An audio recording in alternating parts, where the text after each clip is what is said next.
लक्ष्मी नारायण का चमत्कार। देवीलाल नाम का एक किसान था, बहुत ही भोला भाला, और पत्नी बड़ी ही सुशील स्वभाव की और बहुत ही अच्छी थी। दोनों पति पत्नी धार्मिक विचार के थे। कोई भी कार्य करते तो लक्ष्मी नारायण का नाम लेकर ही करते। मुख से सदा नारायण नारायण ही निकलता था।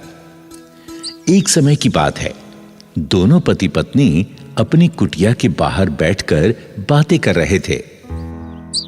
सुनती हो रामवती, अब की बार अगर अच्छी फसल हुई तो हम अपना पक्का घर बनवाएंगे। हाँ जी, अपनी कच्ची झोपड़ी में बारिश का पानी टपकता रहता है। कम से कम घर पक्का होगा तो हम चैन से तो सो सकेंगे। अच्छा, एक काम करते हैं, हम अपने साहूकार से कुछ रुपए उधार ले लेते हैं। ठीक है कि नहीं, तुम बताओ। देखो जी, हम हैं गरीब लोग। साहूकार तो जो पैसा देगा उसका ब्याज बहुत लेगा हमसे। हम कैसे दे पाएंगे? अरे भाग्यवान, हम उसका पैसा और ब्याज फसल बेचकर चुकता कर देंगे, और क्या। जैसी तुम्हारी मर्जी। देवीलाल दूसरे दिन अपने साहूकार के पास गया। साहूकार गद्दी पर बैठा था। देवीलाल को देखकर बोला, अरे आओ आओ देवीलाल, बैठो बैठो। बताओ कैसे आना हुआ? सेठ जी, मुझे पक्का मकान बनवाना है, उसके लिए कुछ पैसों की जरूरत थी। हाँ, बोलो बोलो, कितना पैसा चाहिए? बस सेठ जी, 10,000 रुपए में काम हो जाएगा। भाई देवीलाल, दे तो दूंगा, मगर 2 रुपए सैकड़ा का ब्याज देना पड़ेगा। हाँ, मुझे मंजूर है, आप बस दे दीजिए। हाँ, तो ठीक है, लेकिन ये भी तो बताओ कि लौटाओगे कब पैसे हैं? अब साहूकार जी, इसी साल फसल बेच के दे दूंगा।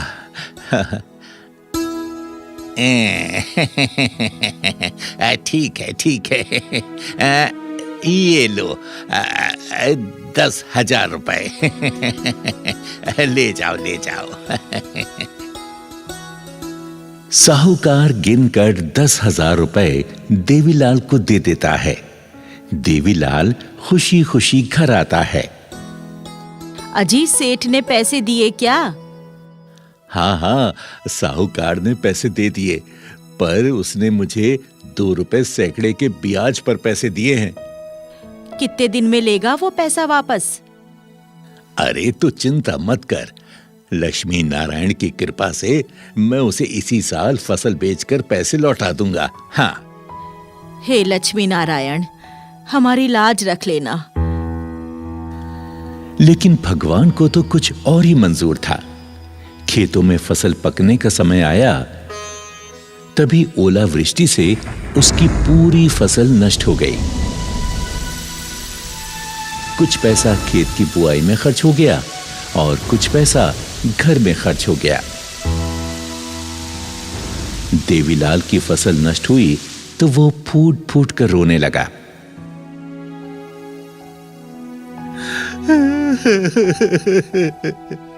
हे लक्ष्मी नारायण, हे मेरे प्रभु, मैं बर्बाद हो गया, लुट गया।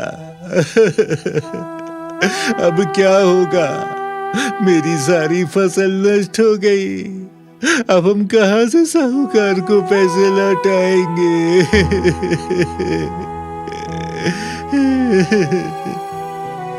अगर हमने पैसे नहीं दिए तो साहूकार हमारे खेत मकान सब कुछ छीन लेगा। हे नारायण, हे लक्ष्मी नारायण, हमारी रक्षा करो। हमें कोई रास्ता बताओ, हम क्या करें, क्या करें हम? जब फसल नष्ट हो गई तो साहूकार वादा पूरा होने पर देवीलाल के घर आता है भाई देवीलाल, तुमने जो वादा किया था वो पूरा हो गया। अब मेरे पैसे ब्याज सहित लौटाओ।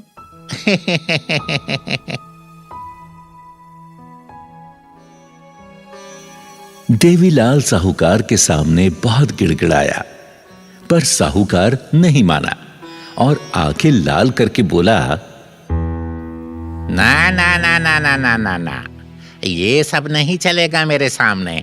सुन लो देवीलाल, अगर तुमने 10 दिन के भीतर मेरा पैसा नहीं लौटाया तो मैं तुम्हारे खेत मकान सब कुछ छीन लूंगा। हाँ, समझ गए? सेठ जी ऐसा मत करो, ऐसा मत करो। मुझे अगली फसल तक का कोई मौका दे दो, एक और मौका दे दो। मैं आपका पाई लौटा दूंगा, पाई लौटा दूंगा। सेठ जी, हम बहुत गरीब लोग हैं। हमारा गुजर बसर इसी खेत से होता है।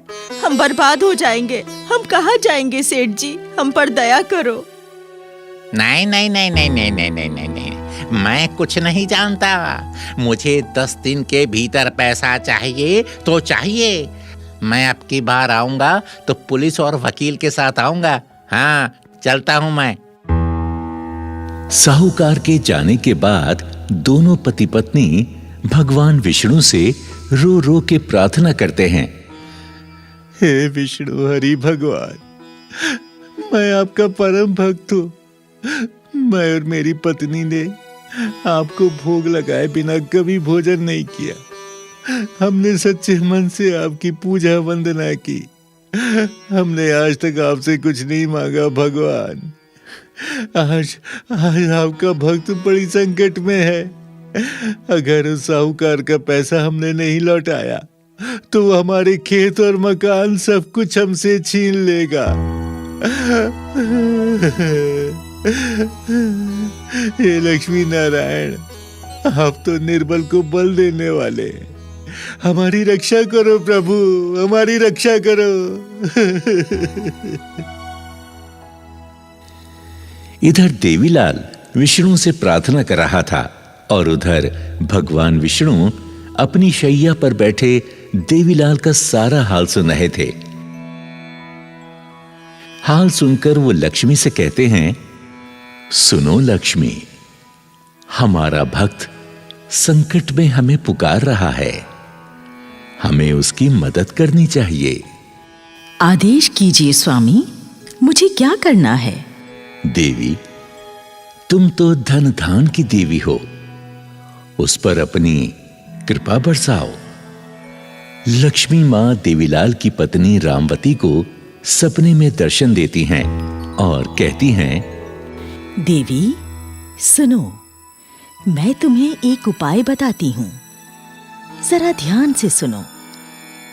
तुम अपने खेत में साग सब्जियां उगाओ, उससे तुम्हें बहुत सारे धन की प्राप्ति होगी और तुम साहूकार के कर्ज से मुक्त हो जाओगे।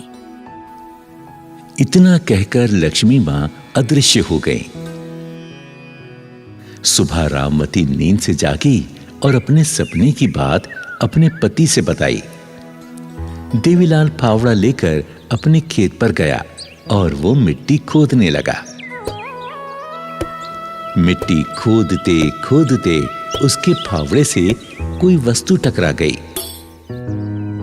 जब टन टन की आवाज सुनी तो देवीलाल सोचने लगा, आखिर इस जमीन में क्या है? ये मेरा फावड़ा किस चीज से टकरा रहा है? जब और खोदा तो उसे मिट्टी में एक पीतल का घड़ा दिखाई दिया। वो फौरन वहां से दौड़ा दौड़ा घर आया, पत्नी को सारी बात बताई। पति पत्नी फिर से खेत पर पहुंचे। वो देखो रामवती, वो पीतल का घड़ा दिखाई दे रहा है ना? मुझे तो डर लग रहा है। अजी, डरने की कोई बात ना है। लगता है लक्ष्मी नारायण की ही ये कृपा है। तुम फौरन इस घड़े को निकालो, लक्ष्मी नारायण का नाम लेकर। हाँ। रामलाल ने नारायण नारायण कहते हुए मिट्टी से घड़े को निकाला। जब घड़े को खोला तो पति पत्नी दंग रह गए। वो घड़ा सोने के सिक्कों से भरा हुआ था। हैं? इसमें तो सोने के सिक्के भरे हुए हैं। सुनो जी, हरी इच्छा से इस घड़े को घर ले चलो। जैसी हरी की इच्छा। मैं इसको चादर में बांध लेता हूँ ताकि कोई इसे देख ना पाए।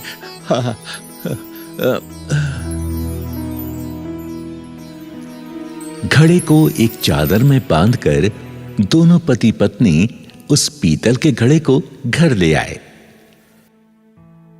घर आकर दोनों विचार करने लगे। सुनो भाग्यवान, हम इतने सारे धन का क्या करेंगे? ये तो बहुत सारा धन है।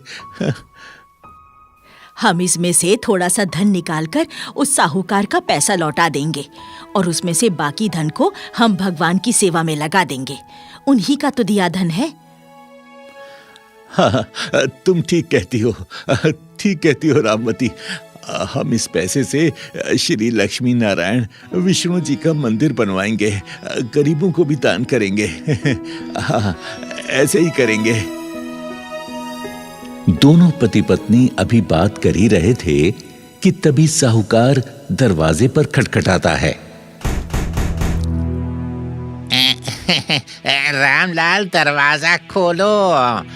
देखो देखो, हम आए हैं। हाँ।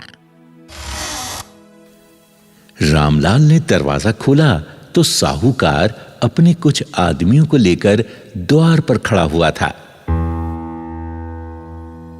हाँ, तो भाई रामलाल, तुम्हारा वादा खत्म हुआ, तो अब मेरा पैसा तुरंत लौटाओ। हाँ, अरे मुझे देख क्या रहे हो, लौटाओ लौटाओ। अरे सेठ जी, आइए और अपना पूरा पैसा लेकर जाइए। अरे सुनती हो रामवती, सेठ जी को ब्याज सहित 10 सोने के सिक्के दे दो। हैं? 10 सोने के सिक्के? ये रामलाल के पास इतने सारे पैसे कहाँ से आए हैं? अरे साहूकार 10 सोने के सिक्के की बात सुनकर हक्का बक्का रह गया। रामलाल ने कपड़े में बांधकर 10 सोने के सिक्के साहूकार को दे दिए। लीजिए सेठ जी, आपका पूरा पैसा ब्याज सहित।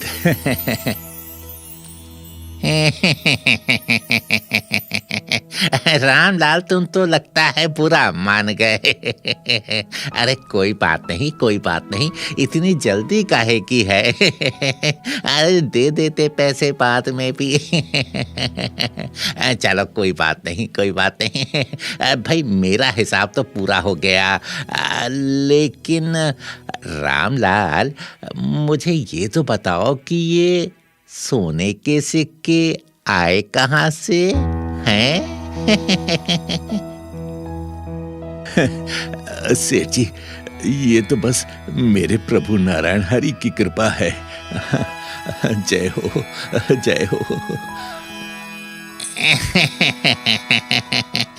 ठीक है, मैं चलता हूँ।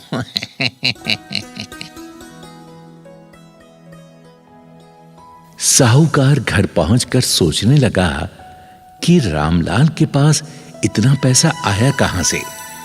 उसने सोचा कि जरूर कहीं से चोरी करके लाया है। उसने साजिश रची, क्यों ना इसकी सूचना पुलिस को दे दी जाए। और दूसरे दिन साहूकार दरोगा के साथ रामलाल के घर पहुंच गया। रामलाल, हमें सूचना मिली है, तुम्हारे पास सोने के सिक्के हैं। जरूर तुमने किसी की चोरी की है। नहीं नहीं नहीं दरोगा जी, ये झूठ है। मैंने किसी की चोरी नहीं की। मैं निर्दोष हूँ। ये तो मेरे हरि नारायण की कृपा है। उन्होंने ही मुझे ये सोने के सिक्के दिए हैं। हाँ। दरोगा जी, हमें जो सोने के सिक्के मिले हैं वो हमारे खेत से मिले हैं। हम पर भरोसा करो। कुछ नहीं, हमें घर की तलाशी लेनी होगी। दरोगा ने तलाशी लेनी शुरू कर दी। इधर रामलाल भगवान विष्णु से प्रार्थना करता है, हे प्रभु हमारी रक्षा करो, हमारी रक्षा करो प्रभु, हमारी रक्षा करो, रक्षा करो प्रभु, हमारी रक्षा करो। वो क्या है? ये घड़ा कैसा है? क्या है इसमें? साहब, उस घड़े में कुछ नहीं है। रामवती के लाख मना करने पर भी दरोगा नहीं माना। जैसे ही उसने उस घड़े को छुआ, दरोगा अंधा हो गया।